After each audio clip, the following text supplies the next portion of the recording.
কুকুর বিড়াল কামড় দিলে একটা রোগ হয় জলাতঙ্ক। পৃথিবীতে ক্যান্সারের চিকিৎসা আছে, জলাতঙ্কের কোনো চিকিৎসা নাই। জলাতঙ্ক হয়ে গেলে তার মৃত্যু, আল্লাহ যদি বাঁচায় বিশেষ কারিশমা দেখিয়ে, সেটা আল্লাহ তাআলার ইচ্ছা, সেটা হতেই পারে। কিন্তু এখন পর্যন্ত আমরা দেখি নাই যে কারো জলাতঙ্ক হয়েছে সে বেঁচে গিয়েছে। জলাতঙ্ক হলে মৃত্যু নিশ্চিত। জলাতঙ্ক হয় কি দিয়ে?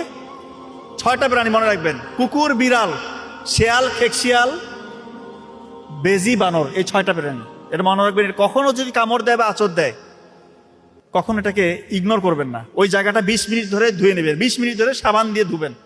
কি সাবান? কাপড় কাচা সাবান দিয়ে একদম ঘষে ঘষে, ডলে ডলে ঘষে ধুয়ে ফেলবেন পানির ধারা দিয়ে। এরপরে যত দ্রুততার সাথে সম্ভব আপনি ভ্যাকসিন নিয়ে নেবেন। ভ্যাকসিনটা নিতে হবে, কারণ জলাতঙ্কর লক্ষণ প্রকাশ পেলে আর কিছু করার নেই, আর কোনো চিকিৎসা নাই। কিন্তু আমি অবাক হয়ে গিয়েছি, এই আত্তিব আর নববী এই বইয়ে লেখা আছে জলাতঙ্কর মানে তার লক্ষণ প্রকাশ পেয়ে গেছে, এই সময় যদি সে 25 গ্রাম কালো জিরা গুঁড়া করে 1 গ্লাস পানির সাথে মিশিয়ে খায়, আল্লাহ চাহে তো তার মৃত্যুর ঝুঁকি কমে আসবে। আমি অবাক হয়ে গেছি। এটা আমি জানি না যে এটা মানে, যেহেতু বইয়ের লেখা, আমি জাস্ট এটা কোট করলাম আপনাদের কাছে।